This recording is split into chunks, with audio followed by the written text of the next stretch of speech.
आज की वीडियो में मैं आपको कनाडा परमानेंट रेजिडेंस के लिए जो मेडिकल होता है उसके बारे में पूरी पूरी इन्फॉर्मेशन दूंगा। यानी आप अगर ये पूरी वीडियो देख लेंगे तो इस बात को जान पाएंगे कि उसमें मेरे पाकिस्तान से 2022 जुलाई में मेडिकल करवाने में कितने पैसे लगे, उसके अलावा मेडिकल करवाने में क्या दुश्वारियां पेश आई, कौन से डॉक्यूमेंट्स चाहिए थे और कितना वक्त लगा और क्या क्या टेस्ट हुआ, वो सारी तफसीलात आपको मैं बताऊंगा। तो जनाब शुरू करता हूँ इस पॉइंट से। माफ़ कीजिएगा, मैं बहुत ही इनफॉर्मली ये वीडियो बना रहा हूँ। अगर आप देख रहे हो तो मैं एक सोफ़े के ऊपर लेटा हुआ हूँ, क्योंकि बात करना लाजमी है, आपको मैसेज पहुंचाना, आपको इन्फॉर्मेशन दे देना लाजमी है। हर वक्त इंसान इस मूड में नहीं होता कि खड़ा होके बाकायदा ड्रेसअप होके उस गेटअप में आके फिर करे, तो थोड़ा सा कॉम्प्रोमाइज़ कीजिएगा इस बारे में। हैविंग सेड दैट, मैं आपको बताता हूँ कि मेडिकल के लिए मुझे रिक्वेस्ट आई थी 6 जुलाई को। 6 जुलाई को मुझे मेडिकल कराने की रिक्वेस्ट आई थी। और ये भी मैं आपको बता दूं कि मैंने अपना परमानेंट रेजिडेंस का केस इनिशिएट किया था कनाडा के लिए फ्रॉम दुबई इन 2018, क्योंकि तब मैं दुबई में होता था और उस वक्त मैं अकेला था। फिर मेरी शादी हो गई, फिर मेरे बच्चे हो गए, तो उन सबको एज डिपेंडेंट्स भी मुझे अपनी एप्लीकेशन में ऐड करना था। प्लस कोविड की वजह से बहुत ज़्यादा स्लो भी हो गया, डिले भी हो गया प्रोसेसिंग उन लोगों की। तो करते करते 2018 से 2022 तक का अभी टाइम आ गया, आप देख सकते हैं। और अब मैं समझता हूँ कि केस को वाइंड अप कर रहे हैं जल्दी जल्दी, क्योंकि प्रोसीडिंग्स हो रही हैं। अभी पिछले ही महीने उन लोगों ने मुझसे मेरी बच्चों की प्रोसेसिंग फ़ीस ली थी, which was around Pakistani 70,000 rupees. और फिर उसके बाद उन लोगों ने मुझसे हम सब का मेडिकल मांगा है।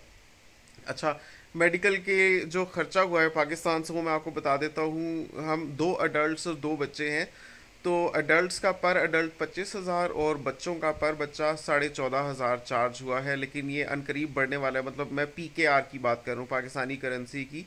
और अभी मेरे ख्याल में अब से आगे आगे जिस हिसाब से करेंसी एक्सचेंज रेट्स चेंज होते जा रहे हैं, तो अब जो अपडेटेड रेट्स होंगे उसमें 28,000 पर अडल्ट होगा और 16,500 पर चाइल्ड होगा। क्योंकि मेरे दोनों बच्चे 5 साल से नीचे नीचे थे, तो उनके 14,500 चार्ज हुए। टोटल हम लोगों का 79,000 बिल बना। और जो पाकिस्तान का अप्रूव्ड इदारा है जहाँ का मेडिकल वो एक्सेप्ट करते हैं, वहाँ हम गए। और सबसे बड़ी मुश्किल हमें पेश आई अपॉइंटमेंट लेने में, क्योंकि सम हाउ उन लोगों का प्रोसेस ऐसा है कि फ़ोन नंबर तो उन्होंने दे रखा है, मतलब जो हॉस्पिटल है, लेकिन फ़ोन करो तो कभी भी उनका फ़ोन नहीं मिलता।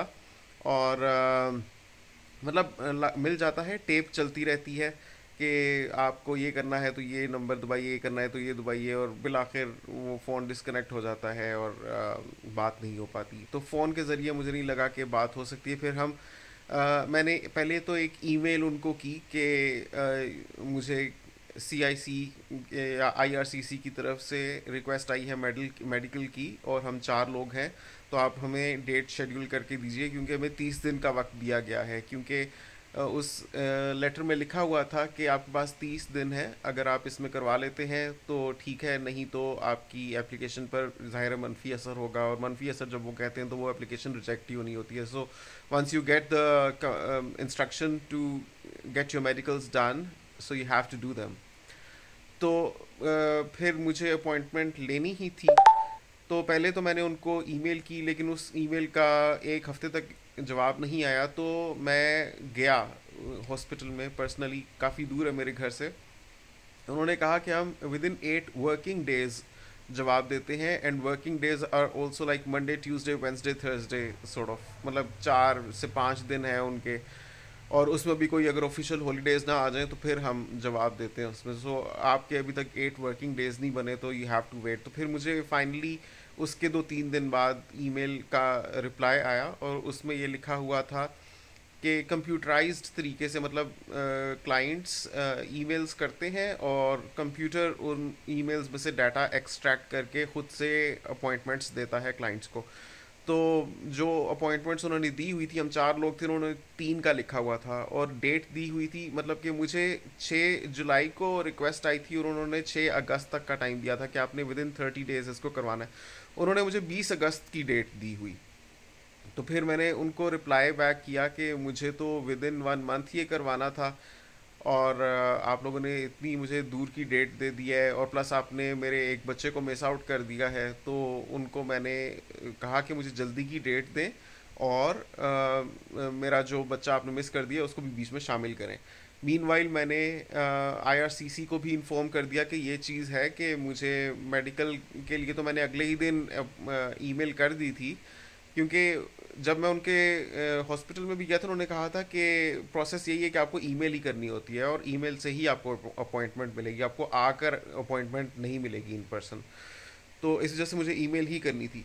तो मैंने आईआरसीसी को इन्फॉर्म किया कि मैंने ईमेल तो 7 जुलाई को ही कर दी थी, मतलब 6 जुलाई को आपने मुझे कहा था कि मेडिकल्स करवाने, मैंने 7 जुलाई को ही ईमेल कर दी थी। लेकिन उसके बाद ये चीज़ हुई कि उन्होंने मुझे 20 अगस्त तक का टाइम दिया है।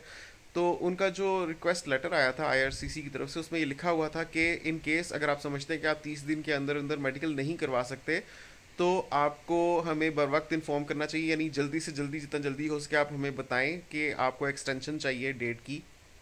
तो मैंने उनसे मीनवाइल डेट एक्सटेंड करने की भी रिक्वेस्ट कर दी। उसका मुझे अभी तक रिप्लाई नहीं आया। आज 28 जुलाई है, मतलब मैंने 27 जुलाई यानी कल मेडिकल्स मेरे हुए थे, आज मैं 28 को उस पर रिफ्लेक्ट बैक कर रहा हूँ, साथ साथ आपके लिए व्लॉग बना रहा हूँ। Means now I have almost 1 week to go till the deadline. तो मेरे मेडिकल माशाल्लाह हो गया है। तो बहरहाल मैंने बर वक्त उनको ईमेल भी कर दिया था एहतियातन कि हो सकता है मुझे अपॉइंटमेंट ना मिल सके, तो आप लोग मेरी डेट एक्सटेंड कर दें। तो बहरहाल दूसरे ईमेल के 3 दिन बाद ही मुझे रिप्लाई बैक आ गया उनकी तरफ से कि वो कह रहे थे ठीक है। बल्कि पहले तो कॉल आई उनकी कि अच्छा आपकी ईमेल हमने पढ़ी है, तो आपको हम शेड्यूल कर देते हैं 29 जुलाई को। मैंने कहा ठीक है। कहते हैं बल्कि आप ऐसा करें कि कल आ सकते हैं, कल यानी मुझे 26 तारीख को उन्होंने पूछा था। मैंने कहा ठीक है मैं आ जाऊँगा। कहते हैं ठीक है फिर आप 27 जुलाई को सुबह सुबह आ जाइएगा, 9:50 आपका टाइम है आप चारों का, और अगर आप नहीं आते तो फिर हमें मजबूरन अगस्त में इसको शेड्यूल करना पड़ेगा। मैंने कहा नहीं नहीं मैं आ जाऊँगा। तो फिर हम लोग सुबह सुबह गए। अच्छा डॉक्यूमेंट्स जो चाहिए थे मैं आपको बता देता हूँ कि हम चारों के पासपोर्ट्स ओरिजिनल और पासपोर्ट के फ्रंट 2 पेजेस की फ़ोटोकॉपीज़ चाहिए थी। उसके अलावा जो आईआरसीसी की तरफ से हमें मेडिकल रिक्वेस्ट लेटर्स आए थे, उनके साथ फॉर्म्स थे, उनके प्रिंट आउट्स चाहिए थे। और उसके अलावा ये भी लिखा हुआ था जो हॉस्पिटल से ईमेल आई थी उसमें कि आपको प्रूफ ऑफ रिलेशनशिप भी लेकर आना है अपने साथ, यानी अगर आप बच्चों का करवा रहे हैं तो बच्चों के साथ जो आपका रिश्ता है उसका प्रूफ दें, यानी आप अपना निकाहनामा दे दें। तो बहरहाल मैं एहतियातन निकाहनामा भी लेकर गया था, वो उन्होंने मांगा नहीं, वो और बात है।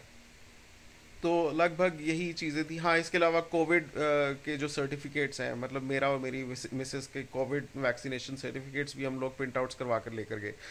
तो हम लोग 9:50 पहुँचे, और एक लंबा प्रोसेस था वो, क्योंकि वहाँ पर खाली कनाडा के लिए ही हेल्थ असेसमेंट नहीं हो रही थी, वहाँ पर यूके, स्वीडन, डेनमार्क, जहाँ जहाँ भी पाकिस्तान से लोग जाते हैं उन सब की मेरे ख्याल में असेसमेंट हेल्थ वहीं से होती है। वो एक इदारा है जिसको तमाम कंट्रीज़ ने अप्रूव किया है for health assessment from Pakistan. तो इस वजह से 9:50 पर हम पहुँचे। तकरीबन पौने 11 बजे हमें एंट्री मिली अंदर। मतलब हम सबके साथ बाहर वेट कर रहे थे। फिर एक शीशे का दरवाज़ा था, उससे अंदर जब आप जाते हैं फिर आपको टोकन्स मिलते हैं। तो उस शीशे के दरवाजे से हम पौने 11 बजे अंदर गए। फिर हमें 4 टोकन्स हमने लिए। सबसे पहले हमारी तस्वीरें खींची गई, और उसमें सबसे ज़्यादा प्रॉब्लमेटिक छोटी बच्ची की तस्वीर खींचना था, क्योंकि वो तो 5 महीने की है, तो वो कैमरे में देख नहीं रही थी। तो उसके आगे कैमरा मैन ऐसे ऐसे करके बिल्कुल कैमरा के सामने यूं कर रहा था उसकी अटेंशन लेने के लिए, ताकि वो कैमरा की तरफ देखे। तो वो कह रहे थे यही तस्वीरें बड़ी इंपॉर्टेंट हैं, क्योंकि यही आगे तक चलेंगी, तो आपको अच्छी तस्वीरें आनी चाहिए। तो बहरहाल पहले तस्वीरें ली गई, उसमें तकरीबन हमारे 15 मिनट्स लगे। फिर उसके बाद एक काउंटर पर मुझे भेज दिया गया। वहाँ पर मेरे से फॉर्म्स लिए गए, मेरे से पासपोर्ट्स लिए गए चारों के, उनकी कॉपीज़ ली गई, वैक्सीनेशन सर्टिफिकेट्स लिए गए, और उन्होंने कुछ फॉर्म फिल करवाया, मेरे से सिग्नेचर्स लिए और मेरी वाइफ से सिग्नेचर्स लिए फॉर्म्स पर। फिर हमें भेज दिया गया कि वहाँ पर जाकर आप पहले फ़ीस पे करें। अच्छा फ़ीस के लिए ये था कि 79,000 फ़ीस थी, तो मैं सोच रहा था कि एक दिन पहले से मैंने 40,000 निकलवा लिए हुए थे, एंड आई वाज लाइक 40,000 मेरे पास हैं, और 40,000 मैं कार्ड से पे कर दूंगा। क्योंकि यही छोटी छोटी डिटेल्स होती हैं, इनका आपको पता होना चाहिए। हो सकता है आप मेडिकल करवाने जाएं, आप भी ऐसा ही सोच कर जाएं कि ठीक है ये कुछ कैश है, कुछ मैं कार्ड से पेमेंट कर दूंगा। तो ऐसा होता नहीं है, और इस चीज़ का आपको होने से पहले पता होना चाहिए ताकि आपके साथ कोई किसी किस्म का मसला ना हो। तो वहाँ पर जो खातून थी उन्होंने कहा कि आपको सारी पेमेंट एक ही मोड से करनी है, यानी या तो आप कार्ड से कर सकेंगे या तो आप इन कैश पेमेंट कर सकेंगे। तो फिर मैंने मेरे पास बहरहाल कार्ड था और बैंक में बैलेंस भी था, तो मैंने सारी ही पेमेंट कार्ड से कर दी, अल्लाह का शुक्र है। तो वो हो गई। उसके बाद हमें अंदर की तरफ भेजा गया, मतलब उन्होंने कहा कि आप अंदर जाएं। सबसे पहले आपके, अच्छा सबसे पहले जब हम अंदर गए थे ना, तो सबसे पहले हमारा वेट हुआ था, हमारी हाइट्स ली गई थी, मेरी और मेरी मिसेस की और दोनों बच्चियों की, और बच्चियों का भी वज़न हुआ था।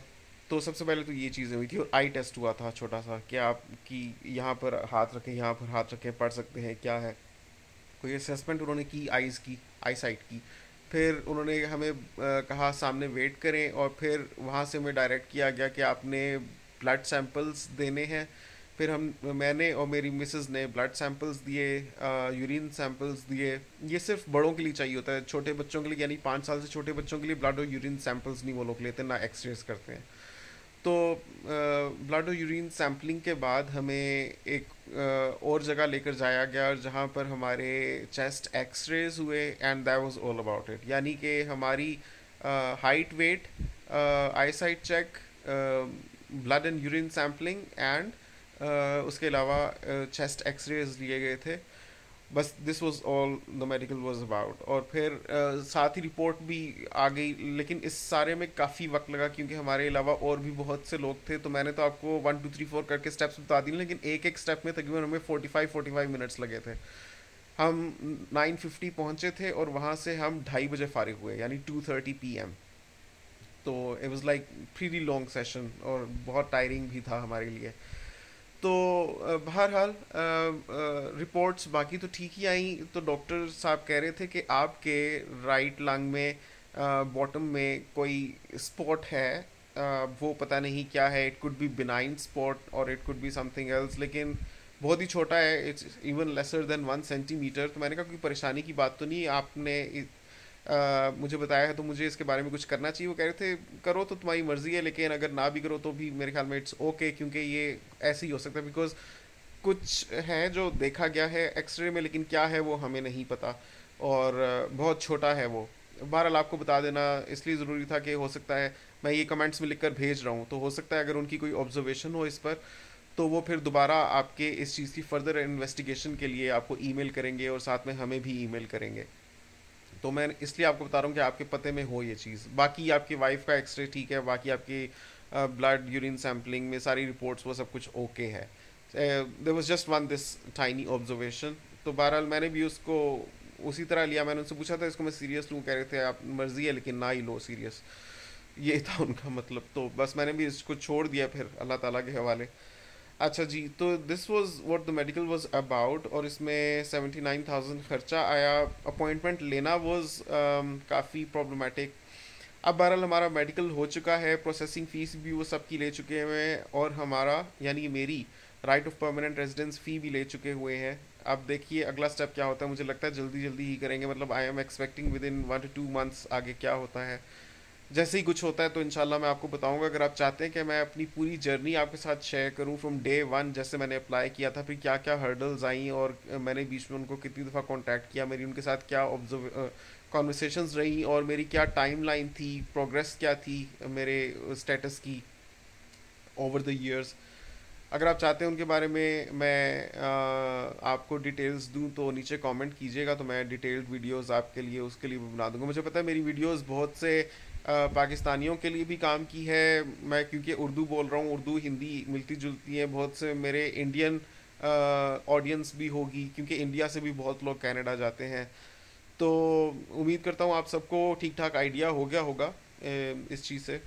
तो मुझे अपनी दुआओं में याद रखिएगा, चैनल को सब्सक्राइब कर लें, और नीचे बताइएगा कि आप किस टॉपिक के बारे में पर्टिकुलरली जानना चाहते हैं, तो मैं आपको उसके बारे में अपना डिटेल ओपिनियन दूंगा। मिलते रहेंगे आपसे इंशाल्लाह अगली वीडियो तक के लिए। अल्लाह हाफ़िज़।